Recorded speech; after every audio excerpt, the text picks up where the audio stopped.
우리가 히브리서 11장을 쭉 읽어보면 믿음이 얼마나 중요한가를 깨닫게 됩니다. 가장 중요한 것이 믿음이라고 하는 것을 계속해서 강조하시는 말씀이 히브리서 11장이에요. 베드로후서 1장 1절에 보면 보배로운 믿음을 가졌으니, 보배라고 말하는데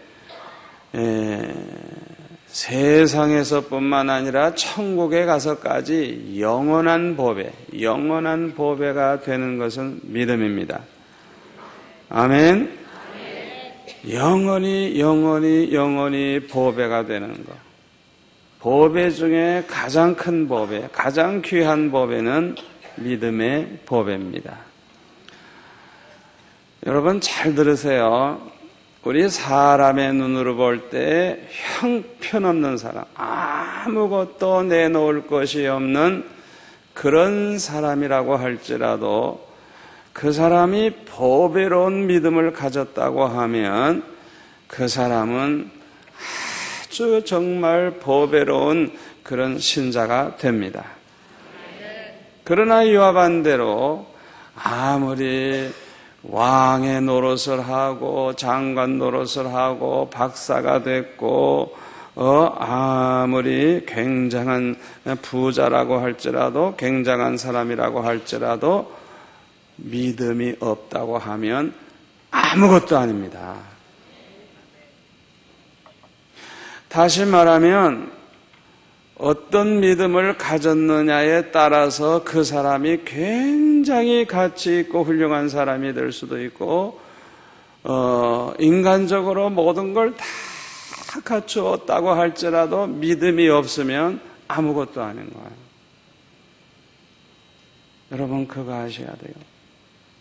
성경에 보면 막달라 마리아와 같이 7 귀신 들렸던 여자, 그가 돈이 있겠어요? 뭐 재산이 있겠어요? 학벌이 있겠어요? 무슨 가문을 내놓을 게 있겠어요? 아무것도 내놓을 것이 없는 여자. 그러나 성경에 보면 이 막달라 마리아가 예수님을 만난 후에 얼마나 믿음이 좋은지. 여러분 이 막달라 마리아가 내놓을 건 믿음 하나밖에 없는데, 분명히 우리가 천국에 가서 막달라 마리아를 만날 때는 금면류관을 쓰고 영광스러운 모습으로 우리를 만나게 될 줄로 믿습니다.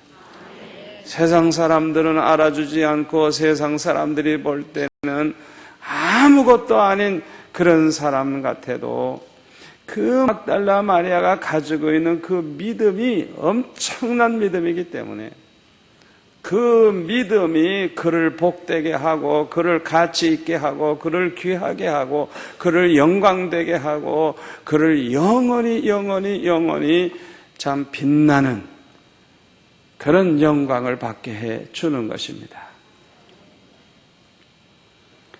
예수님에게 향유를 부어드린 여자들 가운데 어떤 성경 구절에는 보면 그 동네에 죄인 여자가 그랬다가 죄인 여자.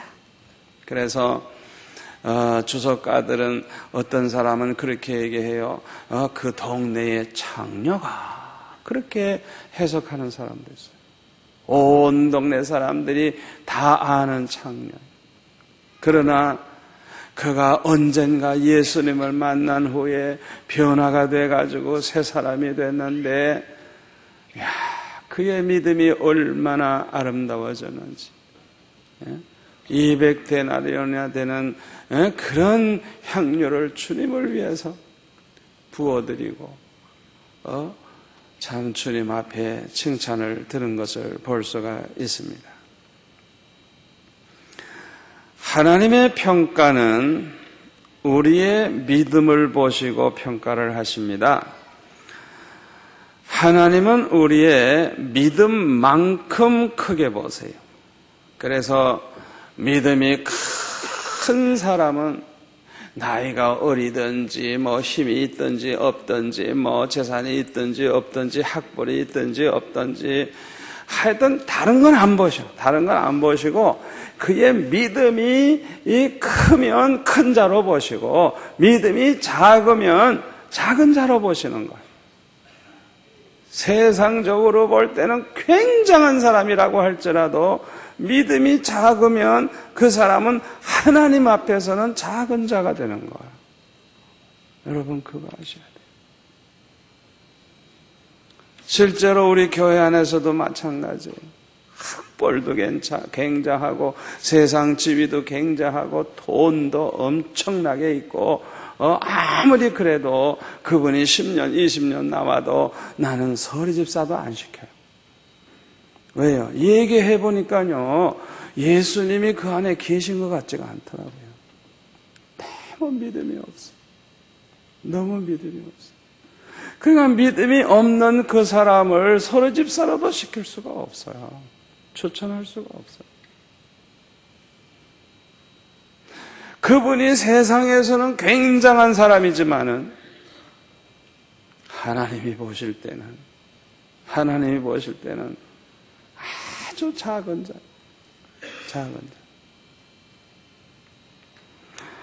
다윗은 8형제 중에 막내입니다.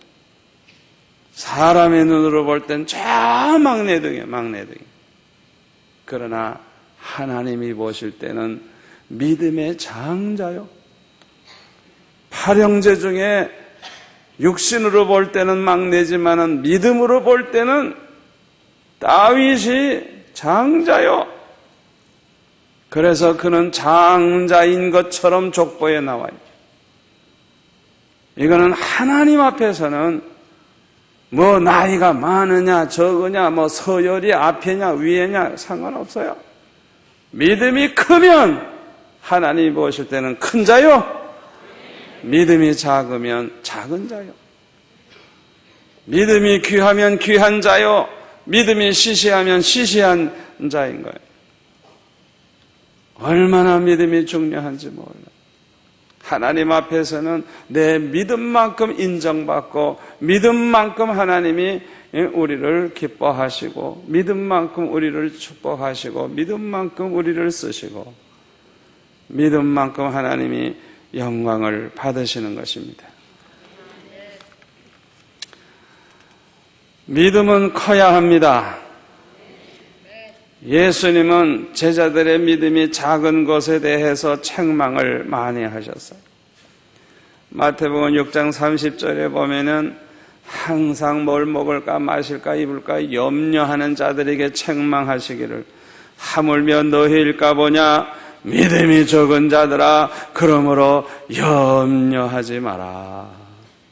믿음이 적을수록 염려를 많이 합니다. 왜요? 믿음이 적을수록 하나님을 신뢰하는 마음이 없어. 하나님을 신뢰하질 않아. 그러니까 불안한 거예요. 아무리 하나님이 축복을 약속하고 너희들을 눈동자같이 지켜주겠다. 너희들 머리카락을 내가 다 세고 있다. 너희들을 위해서 모든 거 다 준비했다. 아무리 말씀하셔도 그걸 믿지를 못하는 거예요. 믿지를 못하는 거예요. 하나님을 신뢰하지를 못하는 거예요. 그러니까 항상 걱정이 태산 같아요. 마태복음 14장에 보면은 예수님이 갈릴리 바다 위를 걸어오실 때 베드로가 나도 걸어가게 해달라 그러니까 예수님이 걸어오라고 하셨죠. 그런데 바람이 불고 파도가 쳐가지고 위험해지니까 예수님을 바라보던 그 눈을 바다를 바라보는 순간에 그냥 물에 쑥 빠져버렸어요. 그때 예수님이 건져내시면서 하시는 말씀이 믿음이 적은 자여 왜 의심하였느냐. 믿음이 적은 사람일수록 의심이 많아. 의심이 조금만 무슨 일이 생기면 아이고 또 이렇게 무슨 일이 생기지 않나. 아이고 하나님이 떠나지 않았나. 아이고 하나님이 날 버리지 않았나. 아이고 하나님이 날 사랑하지 않는가 보다. 별별 의심을 다 해요. 믿음이 적어서.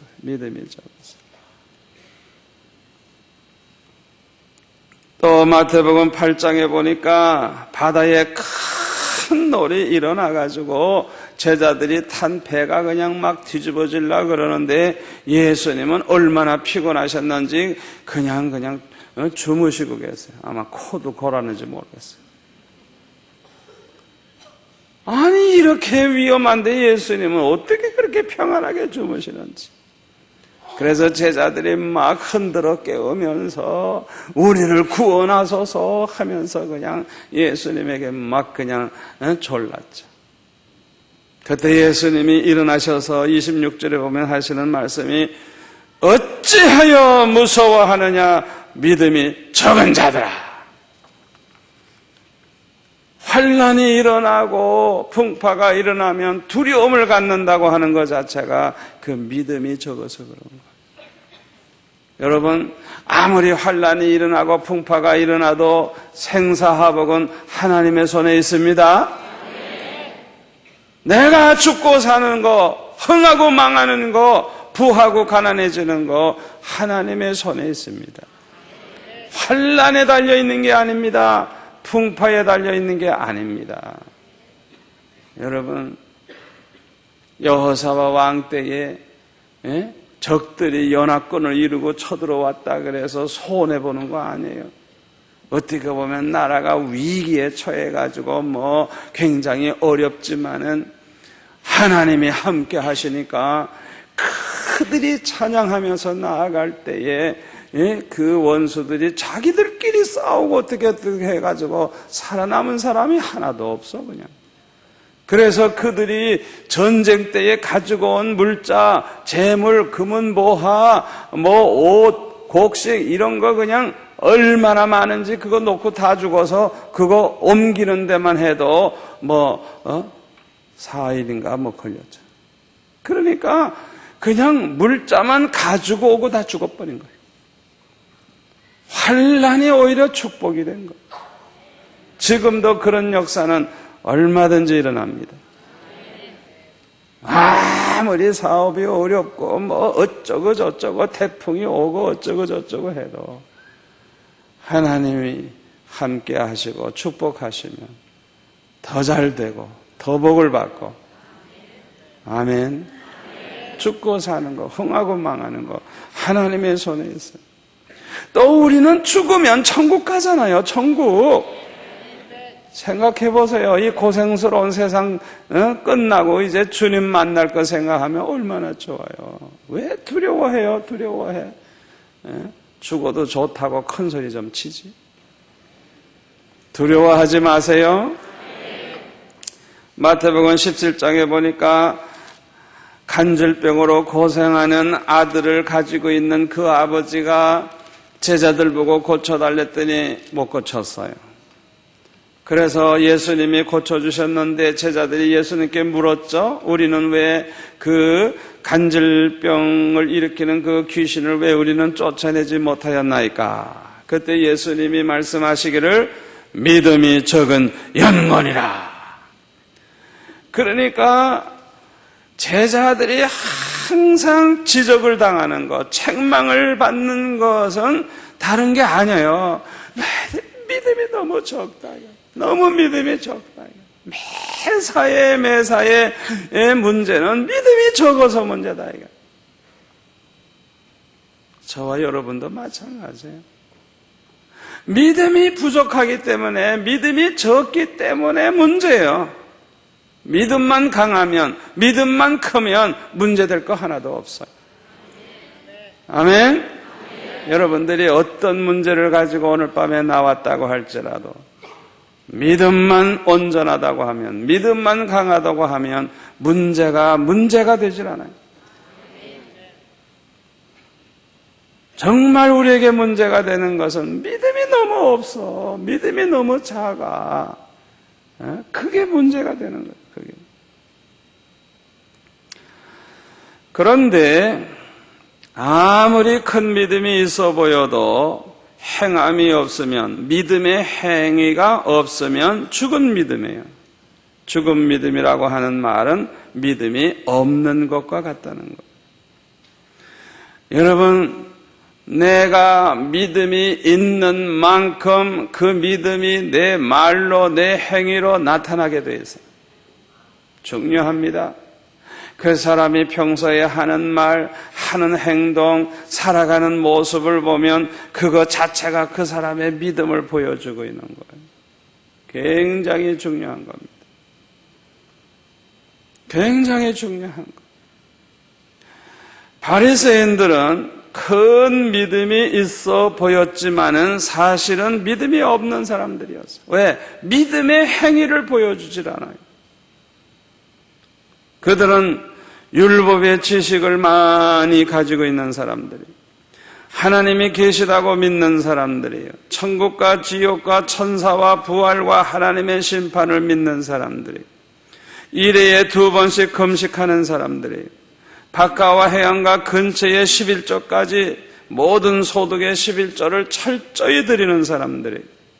그리고 그냥 제사장들이나 이런 사람들은 그냥 완전히 옷깃에 계명을 막 써가지고 말씀을 그냥 막 이렇게 온몸에도 써가지고 다닐 정도로 아주 굉장한 믿음을 가진 것처럼 보여주었어요.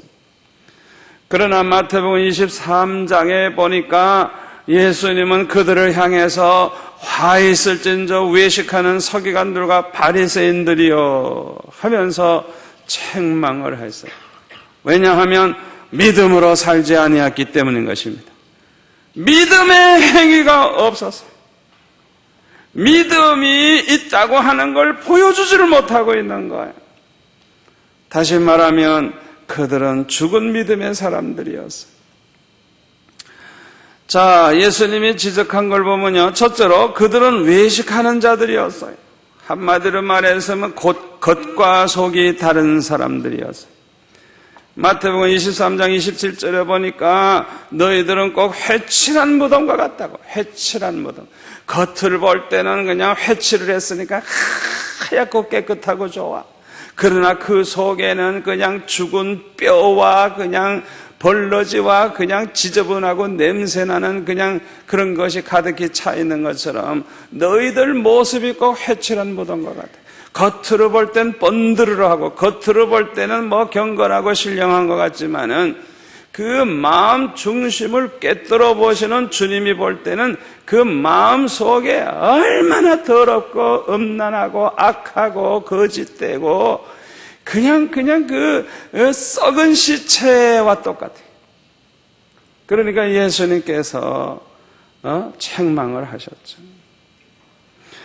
여러분 잘 들으세요. 요한복음 8장 44절에 보면 이 바리새인들을 가리켜서 너희들은 너의 아비, 거짓의 아비, 거짓의 아비의 자식이라고.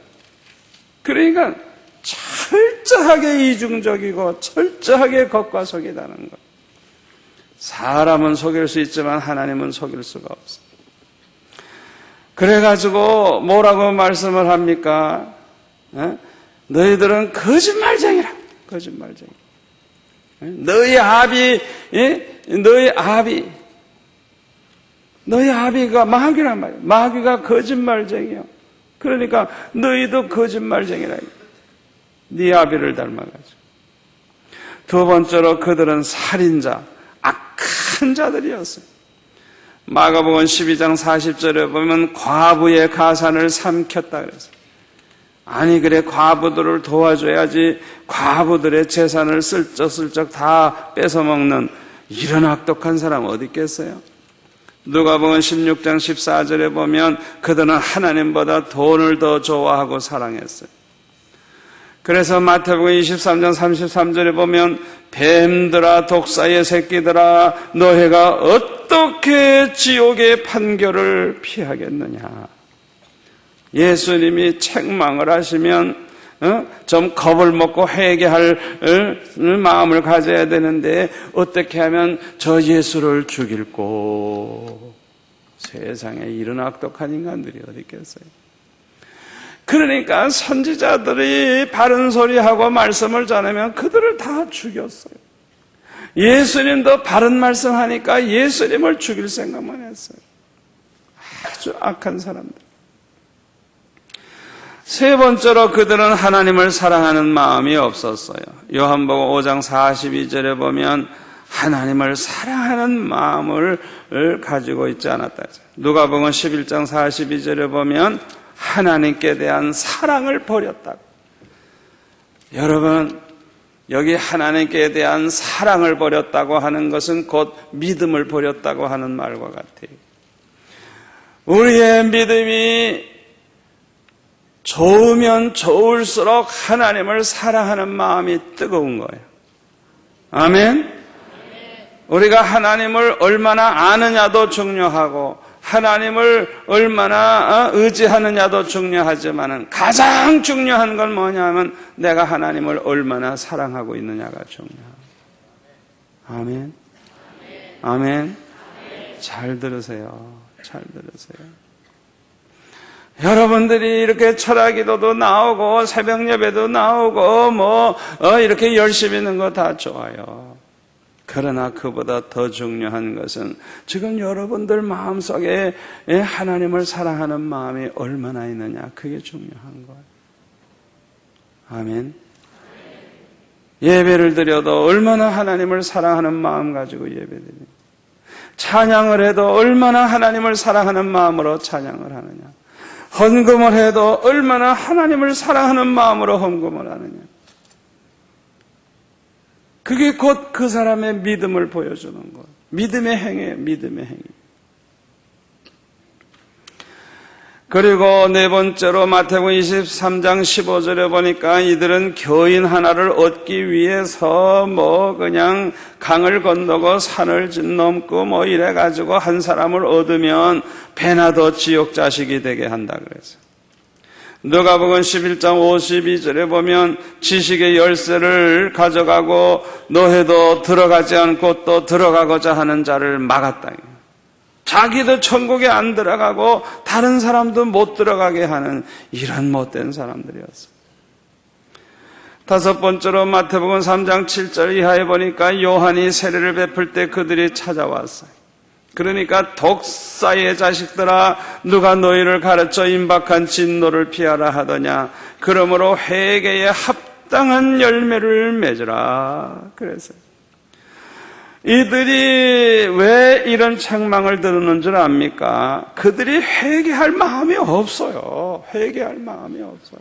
이게 문제예요. 이게 문제예요.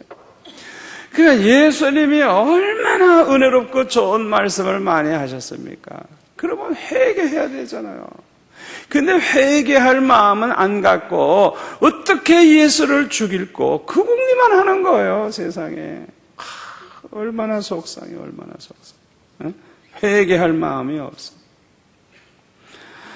이들은 끝까지 회개하지 않습니다. 그리고 끝까지 예수를 믿지 않습니다. 여러분, 회개하는 가운데 결정적인 회개가 뭔지 압니까? 예수 안 믿던 사람이 예수를 믿는 거예요. 그게 참 중요해요. 예수를 안 믿고 예수님을 사랑하지 않고 예수님에게 등을 돌리고 사는 사람이 어느 순간인가 돌이키는 거예요. 확 돌이켜서 예수님을 향하고 예수님을 바라보고 예수님을 사랑하기 시작하고 예수님 앞에 나아가기 시작하는 거예요. 참 회개는 180도 이렇게 유턴을 하는 거예요. 유턴. 돌아서는 거예요. 참 회개가. 제일 중요한 거. 우리가 회개한다고 할 때 무슨 죄를 회개하기도 하지만은 아주 근본적인 회개는 예수를 안 믿고 예수님에게 등을 돌리던 사람이 돌이켜서 예수님을 바라보고 예수님을 향하고 예수님을 사랑하기 시작하고 예수님께 나아가는 거. 아멘? 근데 바리새인들은 그걸 안 해, 그걸 안 해. 절대로 돌이키질 않아. 예수님을 안 믿어. 예수님을 사랑하질 않아. 얼마나 속상해. 그래서 마태복음 21장 31절 이하에 보면 세리들과 창기들이 너희보다 먼저 하나님 나라에 들어가리라 그랬어요. 그 이유가 뭐냐? 세리와 창기들은 예수님이 전하시는 그 말씀을 듣고 믿었지만은 이 바리새인들은 끝까지 안 믿었어요. 끝까지. 끝까지 돌이켜 믿지를 않았어요. 얼마나 속상해요. 그러니까 아무리 자기가 세리고 창기라도 회개하고 예수 믿으면 구원받습니다. 하나님 나라에 들어갑니다. 그러나 이 바리새인들은 율법의 지식도 굉장하고 신앙이 굉장한 것 같아도 그 마음은 악독하고 거짓되고 그 다음에 죽으라고 회개를 안 해. 회개를 안 해.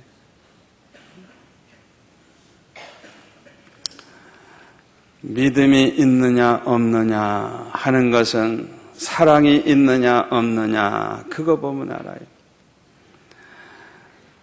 그 사람의 말과 행실 속에 사랑이 있느냐 없느냐 그거 보면 믿음이 있는지 없는지 알 수가 있어요. 하나님을 사랑하는 마음이 없으면 믿음이 없는 거예요. 형제를 사랑하는 마음이 없으면 믿음이 없는 거예요. 요한일서 3장 10절에 보면 하나님의 자녀와 마귀의 자녀가 나타나나니 어떻게 구별이 되느냐. 형제를 사랑하고 의를 행하는 자는 하나님께 속한 자예요.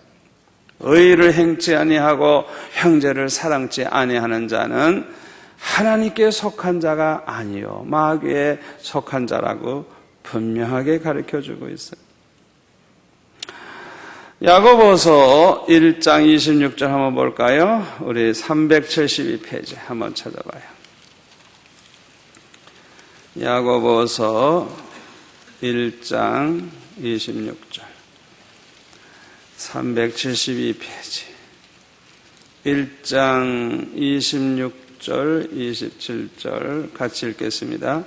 누구든지 스스로 경건하다 생각하며 자기 혀를 제갈먹이지 아니하고 자기 마음을 속이면 이 사람의 경건은 헛것이라. 하나님 아버지 앞에서 정결하고 더러움이 없는 경건은 곧 고아와 과부를 그 환난 중에 돌아보고 또 자기를 지켜 세속에 물들지 아니하는 이것이니라. 아멘. 스스로 경건하다고 생각하는 사람, 나는 예수 잘 믿는 사람 중에 들지, 나는 그래도 거룩하게 살고 경건하게 사는 사람 중에 하나지, 그렇게 자기 스스로 생각하는 사람이 있어요. 그런데 가만히 보니까 이 혓바닥에 문제가 있어요. 말하는 걸 보면 얌체야. 그냥 쓸데없네. 소리 잘하고 말의 덕을 못 세우고 그냥 성질만 나면 그냥 그 입술에 그냥 독이 들어있고, 그 사람은 결국에는 자기 마음속에 아주 검은 마음, 자기 마음속에 악한 마음, 자기 마음속에 거짓된 마음, 자기 마음속에 뭔가 경건하지 못한 게 너무 많은 거예요. 그러니까 자기가 자기 속을 보면 경건하지 못한데 경건하다고 생각하는 것 자체가 자기 마음을 스스로 속이고 있는 거예요. 이 본문이 그 소리예요. 자기 마음을 속이고 있다고. 그래서 이런 사람의 경건은 헛것이라는 거예요. 헛것. 이런 사람은 절대 경건한 사람이 아니라는 거예요. 하나님 앞에서 정결하고 더러움이 없는 경건은 그 다음에 보니까 실제로 믿음의 행동이 있어요. 그 고아와 과부를 환난 중에 돌아보고, 그 다음에 중요한 게 나옵니다. 자기를 지켜 세속에 물들지 아니하는 이것이니라. 자, 보세요. 어려운 사람을 도와요. 참 나도 살기 어렵지만, 나도 힘들지만, 환난 중이기 때문에 나도 힘들어. 그러면서도 나보다 더 어려운 과부와 고아를 은밀한 중에 항상 이렇게 돌봐주면서 살아. 참 얼마나 은밀한 사랑입니까? 여러분들에게도 그런 아름다운 사랑의 행위가 있기를 바랍니다. 그게 우리 믿음을 보여주는 거. 나도 어렵지만은 나보다 더 어려운 이웃을 나누는 거예요. 그를 위해서 나도 부족하지만 그걸 나누어 주는 거예요. 도와주는 거예요. 그러니까 자기 마음 상태가 그렇게 돼 있다고 하면 그 사람은 진짜 경건한 사람이에요. 정말 거룩한 사람. 그뿐만 아니라 새 속에 물들지 아니하는 것. 여러분, 이거 중요합니다. 예수 안 믿는 사람들이 좋아하는 걸 좋아하면 이건 문제가 되는 거예요. 예수 안 믿는 사람들이 즐기는 걸 자기도 즐기고 그걸 좋아하고 하서 그거는 경건한 사람이 아니에요. 이거는 보통 문제가 아니에요. 그래서 디모데전서 5장 6절에 보면 일락을 좋아하는 일은 살았으나 죽었느니라. 뭐가 죽어서요? 믿음이 죽어 있는 거예요. 세상 낙을 좋아하는 사람, 세상에서 먹고 마시고 엔조이하고 세상에서 사람들 그냥 사치하고 향락을 누리고 그런 거 그냥 아주 좋아하는 사람. 그 사람은 육신은 살아있지만은 믿음은 죽어 있는 사람이라. 여러분, 그거 아셔야 돼요. 주님 오실 날이 가까웠는데 우리가 구원해야 될 영혼인들이 그렇게 많은데 거기에는 관심이 없고 그냥 돈 버는 데만 관심이 있고 먹고 마시고 노는 것만 관심이 있고 세상 것에만 관심이 있고 이게 잘못된 거예요. 무엇을 하든지 믿음으로 하는 것이 중요합니다. 무엇을 하든지 믿음으로 하는 것이 성공입니다. 우리 따라서 합시다. 무엇을 하든지 믿음으로 하는 것이 성공이다. 여러분, 이 말씀을 마음에 새기시고 어디다 좀 써붙이세요. 무엇을 하든지 뭘 하든지 믿음으로 했으면 성공입니다. 믿음으로 하지 않았으면 아무리 잘된 것 같아도 믿음으로 하지 않았으면 실패해요. 실제로 실패해요. 저는 우리 김영삼 대통령이 취임할 때 그때 아주 저는 기대를 했어요. 중형교회 장로님이고 얼마나 좋은 교회 장로님입니까? 저는 기대를 많이 했어요. 여러분들도 했을 거예요. 그래도 우리 교단의 장로님이니까 그래도 알아주는 장로님인데 그 취임식 할 때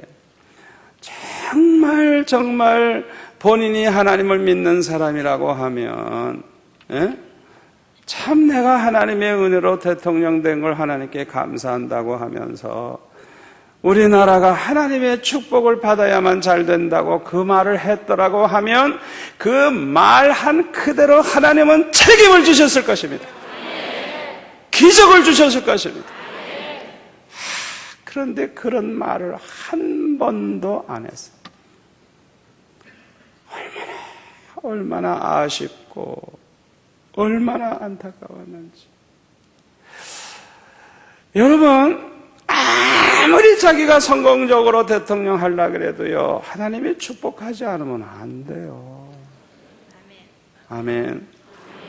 우리 노무현 대통령이 오늘 밤에라도 예수를 믿게 되고 내 설교 이 테이프를 좀 갖다가 좀 듣고 하여튼 믿음으로 행해야만 성공이고 믿음으로 행하지 아니하면 실패한다고 하는 여기에 대한 확신을 가지고 참 믿음으로 시작을 한다고 하면 하여튼 믿는 자나 안 믿는 자나 그냥 눈으로 똑똑히 볼 수 있는 기적과 하나님의 축복의 역사가 일어나는 걸 보게 될 줄 믿습니다. 저는 거기에 대한 확신이 있어요. 여러분들도 마찬가지예요. 무엇을 하든지 믿음으로 하면 성공입니다.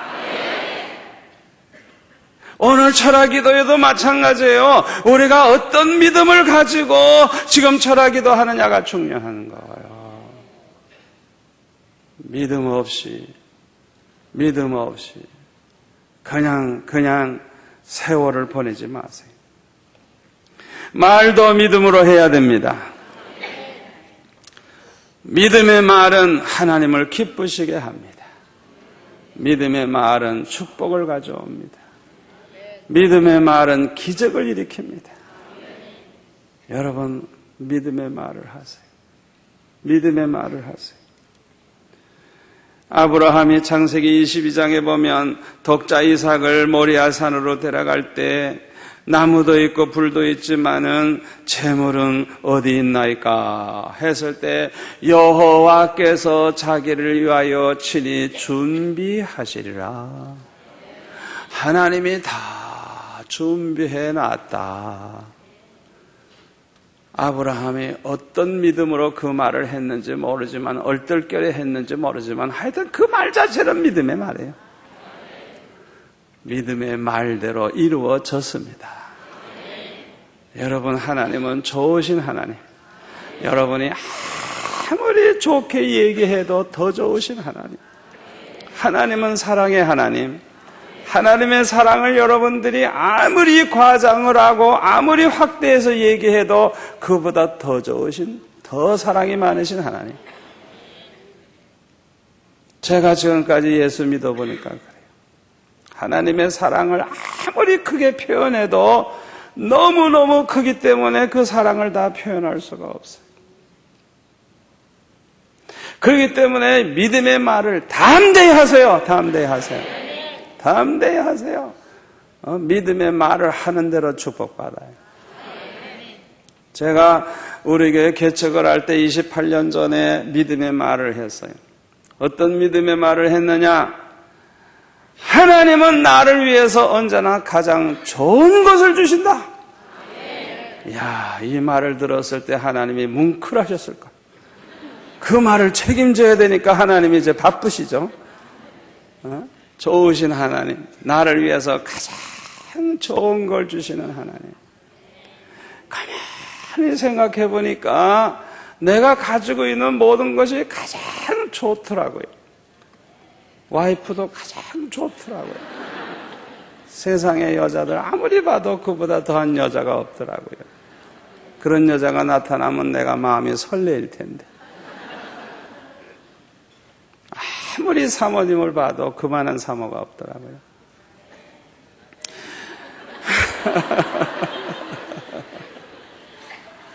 가만히 생각해 보니까 중고등 대학도 제일 좋은 데를 보내주셨고,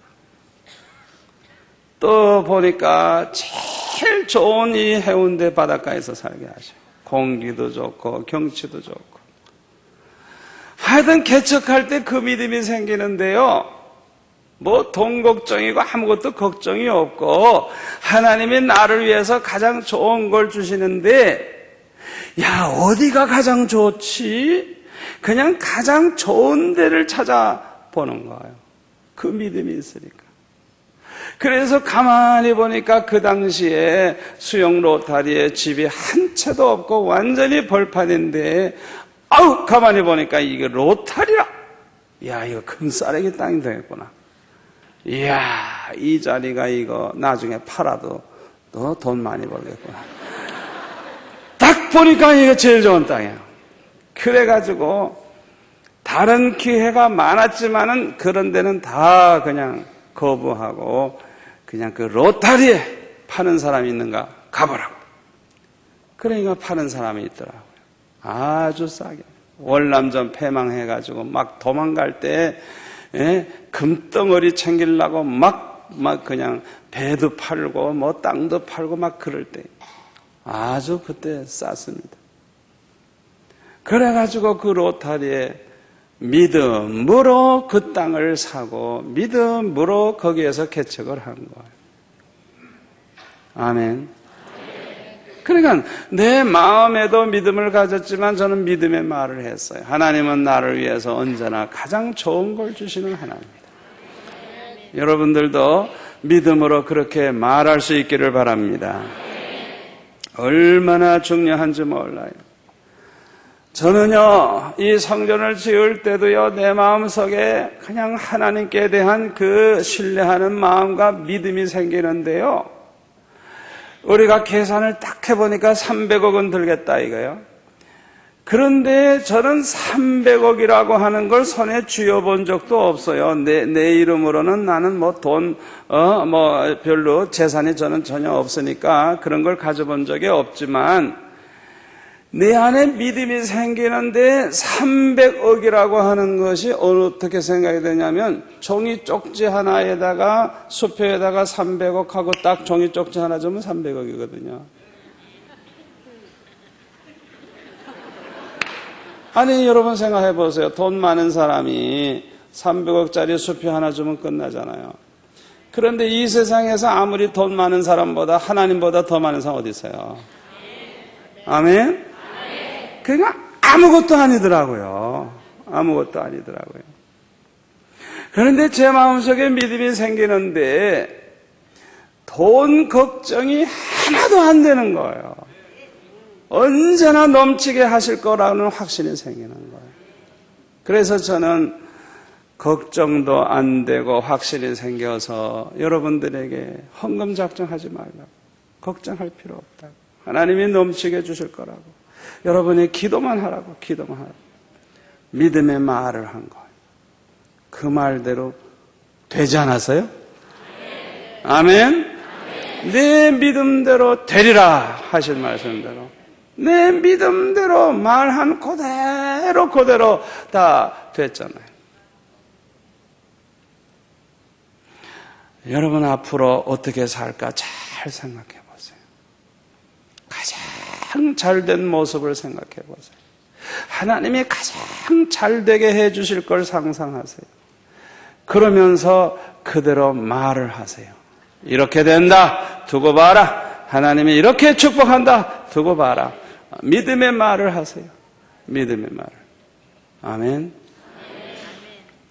여러분, 제가 중학교 3학년 때 축농증 나은 거 간증 들으셨죠? 제가 사흘만 더 기도하겠다고 딱 하고 사흘만 기도하고 그 다음부터는 제가 뭐라 그랬다 그랬어요? 누가 물어보든지 무조건 나았다고, 아파 죽겠는데 나도 배짱이야. 내가 그만큼 기도하면 됐지. 그냥 뭐 나 같은 사람은 응답 안 해주면 하나님은 좀 곤란해. 나같이 기도 많이 한 사람은 좀 들어줘야지. 그래가지고 나는 아주 그냥 정말 아주 그냥 하나님과 맞대결을 한 거야. 그냥 난 무조건 나았다고 얘기하는 거야. 아파 죽겠는데 누구를 만나지 나았다고. 그렇게 말을 한 달, 두 달, 석 달 하니까 점점 안 아파지는 것 같고 점점 코가 덜 나오고, 그래가지고 병원에 가서 딱 진찰해 보니까 흔적도 없대. 축농증 알았던 흔적도 없대. 그 중학교 3학년 때 사건인데 이렇게 60이 넘도록 지금까지도 괜찮아. 하나님은 살아계십니다. 하나님은 전능하십니다. 하나님은 신실하십니다. 그러니까 여러분들이 이 믿음의 말을 하는 게 얼마나 중요한지 몰라요. 잘 들으세요. 믿음 없는 말들을 하기 때문에 손해보고 믿음 없는 말을 하기 때문에 하나님 앞에 매를 맞고 고생하는 겁니다. 눈에 보이는 대로 말하지 마세요. 어떻게 일어나는 풍파를 보고 무슨 부정적인 생각을 하고 말해버리는 그런 짓을 하지 마세요. 아무리 눈에 보이는 거 없고 손에 잡히는 게 없고 아무리 앞이 캄캄하다고 할지라도 하나님의 약속을 믿으세요. 하나님의 사랑을 믿으세요. 하나님의 능력을 믿으세요. 그래가지고 믿음의 말을 해버려. 그냥 해버려. 왜? 믿음의 말은 하나님을 기쁘시게 하고, 믿음의 말은 축복을 가져오고, 믿음의 말은 기적을 가져옵니다. 믿음의 말을 하세요. 믿음의 말을. 12명의 정탐꾼이 가나안을 정탐하고 나서 여호수아와 갈렙은 얼마나 멋지게 믿음의 말을 합니까? 그들이 말한 그대로 됐어요. 축복받아서요. 그러나 믿음 없는 말을 하는 그 사람들은요, 믿음 없는 말한 그대로 돼가지고 그들은 정말 그 땅에서 다 죽고 가나안 땅에 못 들어갔어요. 민수기 14장 28절에 보면 하나님이 말씀하시기를 너의 말이 내 귀에 들린 대로 내가 너에게 행하리라. 너의 말한 것이 하나님의 귀에 들렸는데 하나님의 귀에 들린 그대로 하나님이 행해 주시겠다는 거예요. 이야, 그러니 말 조심해야죠. 생각해 보세요. 아이고 우리는 망하겠구나, 아이고 우리는 죽겠구나, 그 말대로 해주면 망하는 거지 뭐. 여러분, 이 말이 그렇게 중요한 거. 절대로 부정적인 말, 믿음 없는 말 하지 마세요. 하나님을 거스리는 말 하지 마세요. 이사야 3장 8절에 보니까 이사야 3장 8절에 이스라엘이 멸망한 이유, 예루살렘이 멸망한 이유가 뭐냐?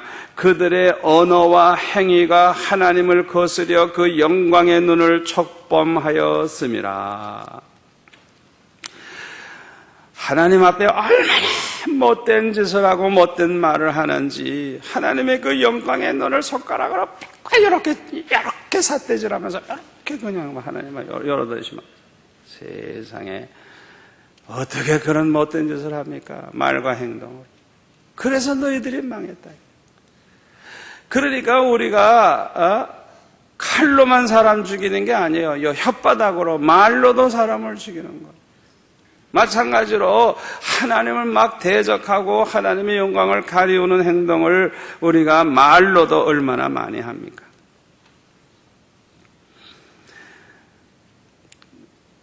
그 열왕기상 7장에 보면은 아람왕 베나닷이 사마리아 성을 포위를 해서 풀지를 아니하니까 먹을 게 떨어져 가지고 사람 고기를 잡아먹는 그런 정도로 됐어요. 참 어려울 때죠. 그때에 엘리사가 예언을 합니다. 내일 이맘때는 이게 다 풀리고 이제 너희들이 잘 살게 된다고 그렇게 예언을 했어요. 아니, 아무리 그렇지 어떻게 하루 사이에 그렇게 될 수가 있겠어요? 이건 도무지 믿기 어려운 말이거든요. 그래서 그 성문을 지키는 장관이 말하기를, 여호와께서 하늘에 창을 내신들 어찌 이런 일이 있으리요? 하나님을 비웃는 말을 하고 있어요. 불신의 말입니다. 하나님을 거스리는 말을 합니다. 이런 말을 하면 안 되는 거예요. 그런데 정말 기적이 일어났죠. 어떤 기적이 일어났어요? 많은 군사가 쳐들어오는 것 같은 이상한 소리가 나서 포위하고 있던 군인들이 다 도망을 갔네, 겁을 먹고. 그래서 모든 먹을 것과 옷과 재물을 다 그냥 두고 너무 급하니까 그냥 도망갔다. 문둥이 네 사람이 우리가 굶어 죽어도 그만, 잡혀 죽어도 그만이니까 우리가 가서 항복하자. 그리고 찾아갔다가 보니까 웬걸 군인은 하나도 없고 먹을 게 잔뜩 있고 금은보화가 있으니까 열심히 먹고 나니까 눈이 밝아지니까 이제 보물을 또 챙겨가지고 땅바닥에다가 숨겨놓고, 그리고 가만히 생각해 보니까 아이고 오늘 밤 그냥 넘기면 얼마나 많은 사람이 굶어 죽을 거 생각하니까, 야, 그대로 보내면 안 되겠다. 그래가지고 성에 가서 외치죠. 그래서 이제 왕이 신하를 보내가지고 확인을 하니까 정말 그 말이 맞아. 다 도망가고 없어. 그래서 그 다음 날부터는 다 잘 먹고 잘 살게 됐죠. 그래서 백성들이 어떻게 했어요? 하나님을 거스리는 말한 그 장관을 짓밟아 죽였다 그랬어요. 여러분, 어떤 상황에서도 믿음 없는 말은 하지 마세요. 하나님 거스리는 말 하지 마세요. 하나님 영광 가리우는 말을 하지 마세요. 마태복음 12장 36절에 보니까 사람이 무슨 무익한 말을 하든지 심판날에 이에 대하여 신문을 받으리니 내 말로 의롭다함을 받고 내 말로 정죄함을 받으리라.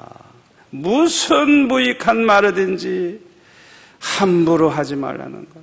특별히 믿음 없는 말, 하나님 영광 가리우는 말 하지 마세요. 언제나 믿음의 말만 하시기를 바랍니다. 행동도 믿음으로 해야 됩니다. 믿음의 행위는 축복이 됩니다.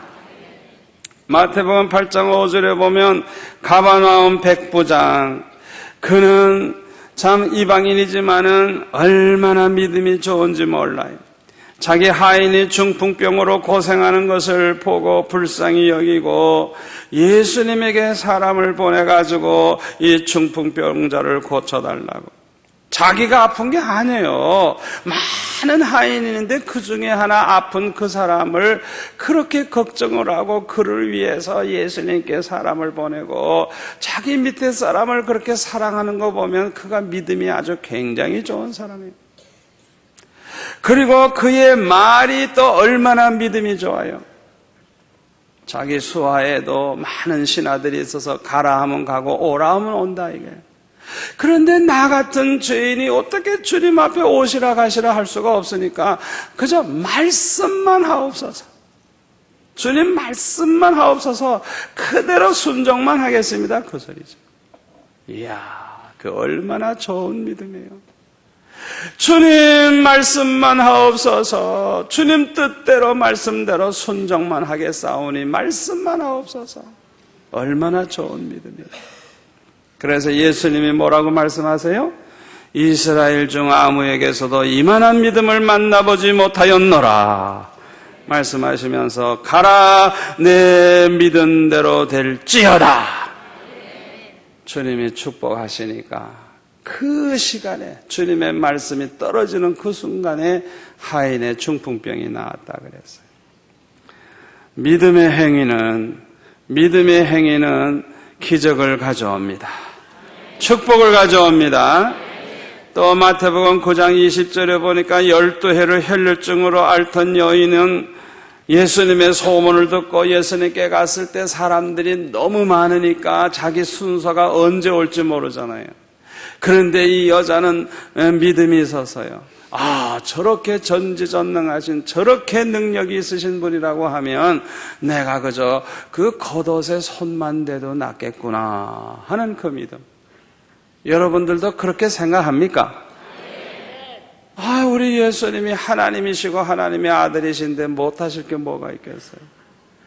그러니까 이 여자는 뭐 구태여 가서 안수기도 받고 뭐 그럴 필요도 없어. 그냥 예수님의 겉옷에 손만 대도 나으리라고 하는 그 예수님께 대한 그 믿음, 그 신뢰하는 믿음, 그 능력을 믿는 믿음, 저분은 분명히 나를 고쳐주실 것이라고 하는 그런 믿음, 그 믿음으로 손을 대는 순간에 정말 12년 동안 고생하던 혈루증이 깨끗이 나왔어요.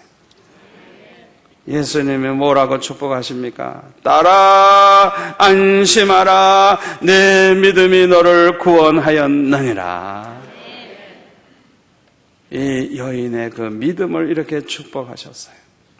또 마태복음 9장 27절에 보면 두 소경이 예수님께 와가지고 우리를 불쌍히 여겨달라고 하니까 내가 능히 이 일할 줄을 믿느냐? 그랬더니 그러하외다. 우리는 믿습니다. 주님은 능히 우리의 눈을 뜨게 하실 줄 믿습니다 하고 고백을 했을 때 예수님이 저들의 눈을 만지시면서 너의 믿음대로 되라 하니까 그 즉시 눈을 떴다 하는 거예요. 그러니까 우리가 믿음으로 말하고 믿음으로 예수님께 나아가고 믿음으로 행동을 할 때 이렇게 기적이 일어나는 걸 볼 수가 있어요. 마태복음 15장에 보면은 두로와 시돈 지방에 예수님이 가셨을 때 가나안 여인이 찾아왔어요. 자기 딸이 귀신 들려가지고 고생을 많이 하고 있었어요. 이 여인도 믿음이 너무너무 좋은 여인이었어요. 그래서 예수님께서 뭐라 그래요? 내 자녀에게 줄 떡을 개들에게 주는 것이 마땅치 않다고. 왜? 이 여자는 개와 같은 이방인이니까. 그러니까 그러하외다. 그러나 개들도 상에서 떨어지는 부스러기를 먹나이다. 나를 불쌍히 여겨주옵소서. 이 여인의 이 믿음의 행동이에요. 이게 믿음의 행동. 그 믿음이 이렇게 행동으로 나타나는 거예요.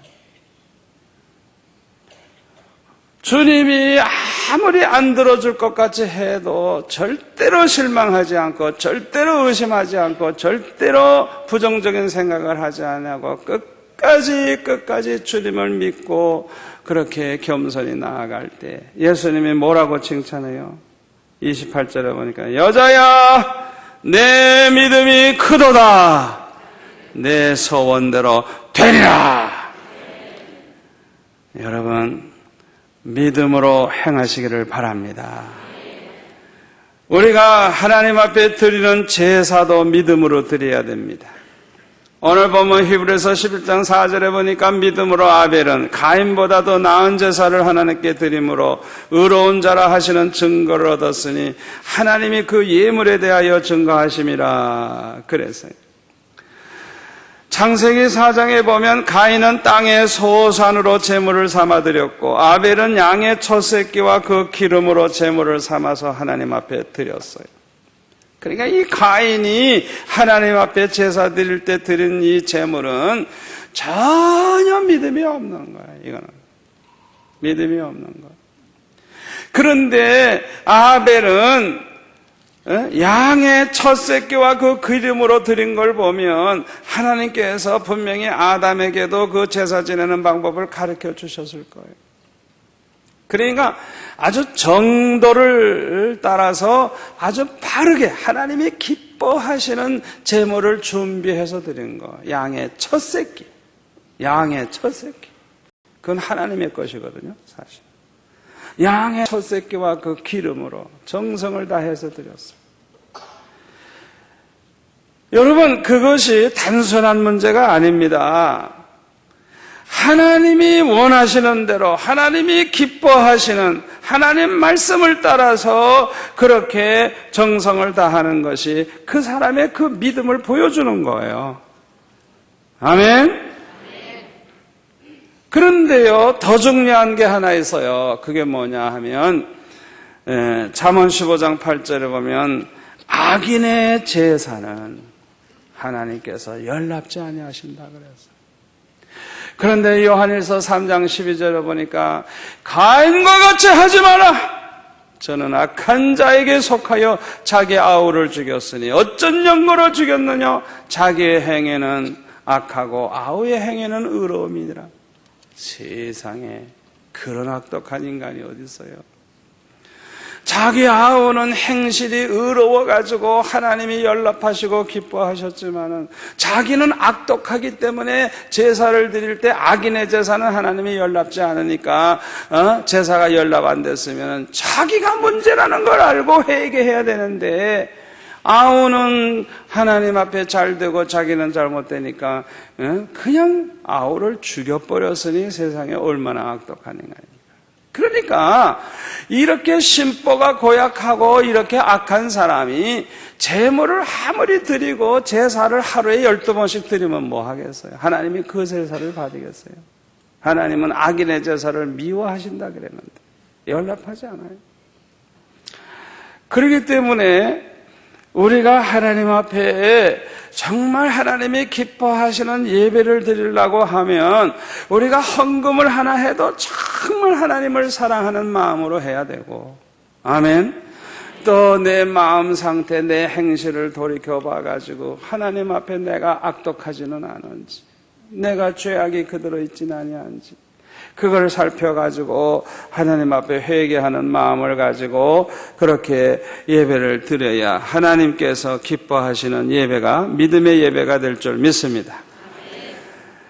이 가인은 악한 사람인데 하나님이 보시는 악인은 어떤 사람이냐? 사랑이 없는 사람, 시기와 질투가 많아서 남 잘 되는 거 싫어하는 사람, 또 살인자, 남을 미워하고 죽이는 사람, 믿음이 없는 사람, 하나님의 뜻대로 살지 않는 사람, 말씀대로 살지 않는 사람, 또 회개하지 않는 사람, 이런 사람들을 종합해서 하나님이 보시는 악인이라고 할 수가 있어요.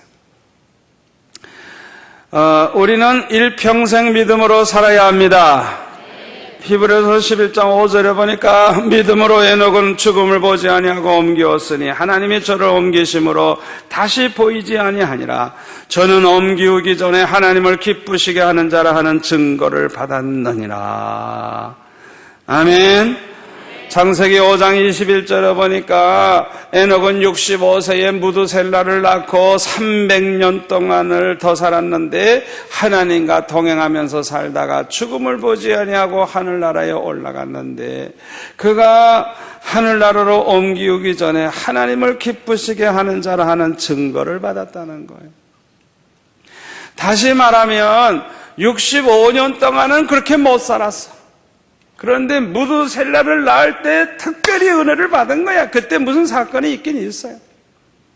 그런데 그 이후 300년 동안은 하나님과 동행하면서 하나님을 기쁘시게 하면서 살았다. 그런데 히브리서 11장 5절에 보면 믿음으로 에녹은 그랬어요. 믿음으로 에녹은 하나님을 기쁘시게 하는 믿음으로 살아서 믿음으로 하나님께 영광을 돌리고 하나님을 기쁘시게 하고 죽음을 보지 않고 옮겨 간 것입니다. 그래서 히브리서 11장 6절에 보면 믿음이 없이는 기쁘시게 못하나니, 여러분 잘 들으세요. 믿음만큼 하나님께 영광 돌리게 됩니다. 믿음만큼. 그러므로 중요한 것은 무엇이든지 무엇을 하든지 어떤 믿음을 가지고 믿음으로 행하여 하나님께 영광 돌리느냐가 중요한 것입니다. 이스라엘 백성들이 광야길로 갈 때에도 어떤 믿음으로 행하느냐가 중요한 것입니다. 가나안을 정복할 때도 어떤 믿음으로 행하면서 정복하느냐가 중요한 것입니다. 가나안 땅에 들어가서 살 때에도 어떤 믿음을 가지고 믿음으로 행하여 하나님께 영광 돌리느냐가 중요한 것입니다.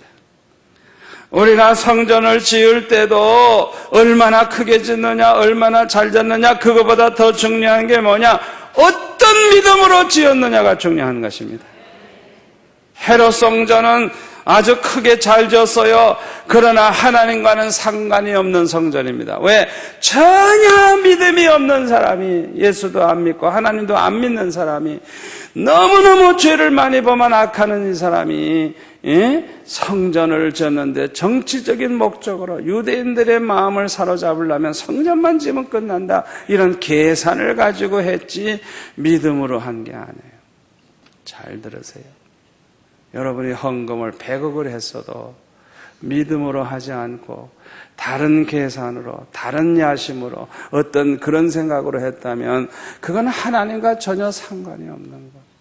믿음으로 하지 않는 것은 하나님과 상관이 없는 것. 우리가 믿음으로 행한다는 것, 다시 한번 강조합니다. 무엇을 하든지 하나님을 사랑하는 그 마음, 그것으로 행하지 않으면 헛된 거예요. 여러분이 교회에서 봉사를 해도 마찬가지예요. 정말 하나님의 그 은혜를 생각하고 너무 감사하고 하나님의 사랑에 감격해서 하나님을 사랑하는 마음으로 행하는 것이 믿음으로 행하는 거예요. 아멘. 굉장히 중요해요. 제가 알아듣기 쉽게 설명을 하죠. 그러니까 내가 얼마나 하나님을 사랑하는 마음을 가지고 행하느냐가 중요한 거예요.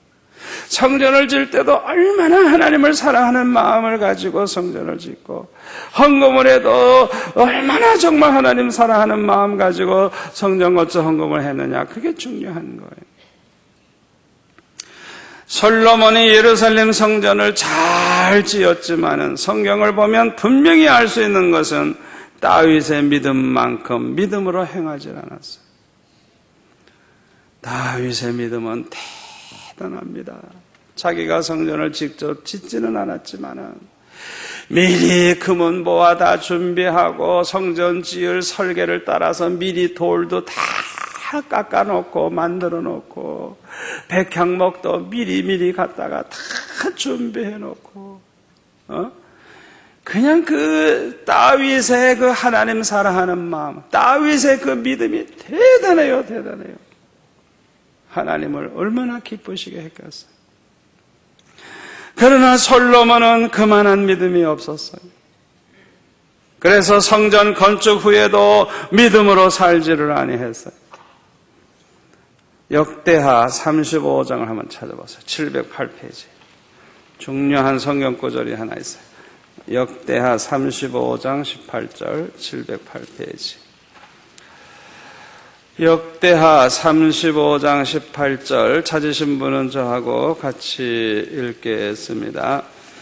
선지자 사무엘 이후로 이스라엘 가운데서 유월절을 이같이 지키지 못하였고 이스라엘 열왕도 요시야가 제사장들과 레위 사람들과 모인 온 유다와 이스라엘 무리와 예루살렘 거민과 함께 지킨 것처럼은 유월절을 지키지 못하였더라.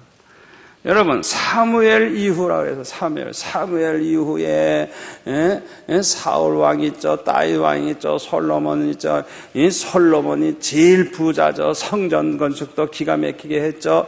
그런데요, 여기는 보면 이거 나라가 뭐 형편없고 망하기 직전인데도요, 여기 보면은 선지자 사무엘 이후로 이만큼 유월절을 지킨 적이 없다고 하니까 다윗보다도 더, 솔로몬보다도 더 정성껏 유월절을 지켰다는 걸 보여주는 거예요. 그러니까 제일 여기에 걸리는 게 뭐예요? 솔로몬이죠. 솔로몬은 뭐 환란이 있나요? 풍파가 있나요? 전쟁이 있나요? 뭐 기근이 있나요? 아무것도 걱정할 것 없는 솔로몬. 성전을 기가 막히게 지어놨는데, 역대 왕 중에 가장 정성껏, 가장 멋지게, 가장 하나님께 영광 돌리면서 유월절을 지킬 수 있는 솔로몬인데 그렇게 못한 걸 보여주는 거야.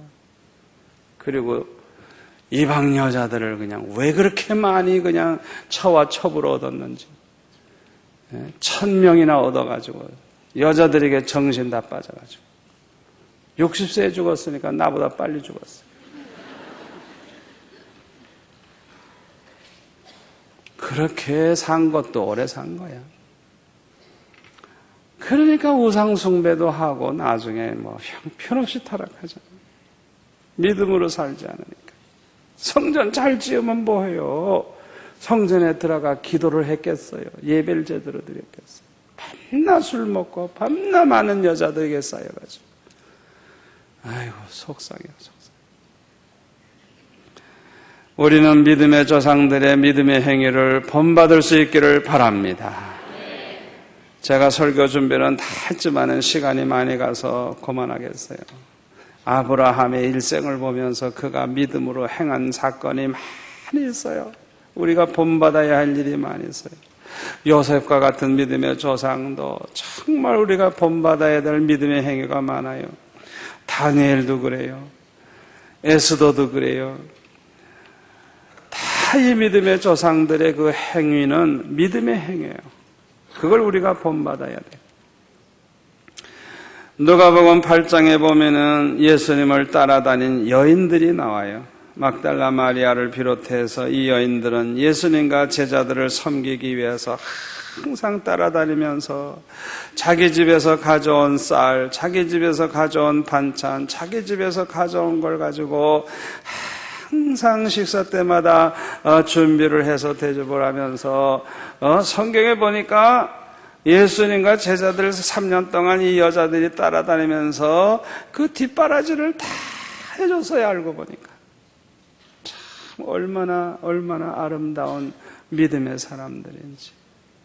오늘날 교회 안에도 이런 사람들이 참 많이 있죠.